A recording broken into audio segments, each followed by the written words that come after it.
Siyempre, sobrang masaya po and sobrang blessed. Kaya nga po nasabi ko, walang hanggang pa lang, pinagkatiwalaan ako sa role ng Katerina.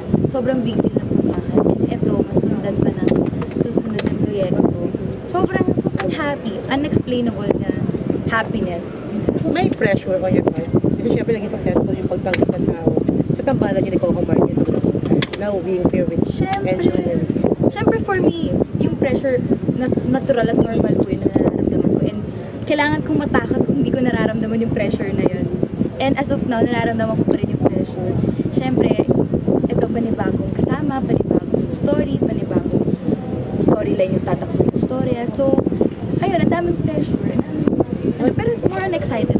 Okay. First time mo nakatrabaho sa teleserye? Yes. So, paano ngayon ang chemistry? Paano? Siyempre, iba kasi yung trabaho niyo before. Drama or, kumaga, pelikulang Or ba yun? Ang okay po kasi sa amin yun nga. Nag-start kami shoutout.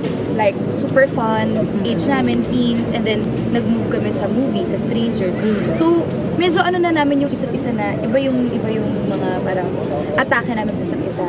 May ibang, bawat isa-isa, iba-iba yung rapport. So, yun yung maganda kasi barkada talaga kami tatlo. So, walang ano. How does it feel working with the queens of Philippine movie industry? Miss Amalia Pedro.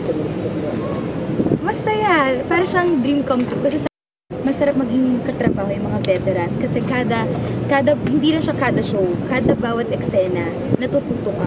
And hindi lang eksena, off-cam, may matututunan ka sa kanila. So yun yung pinaka-excited ko.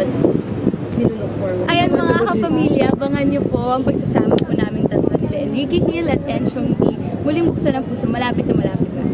Maraming salamat.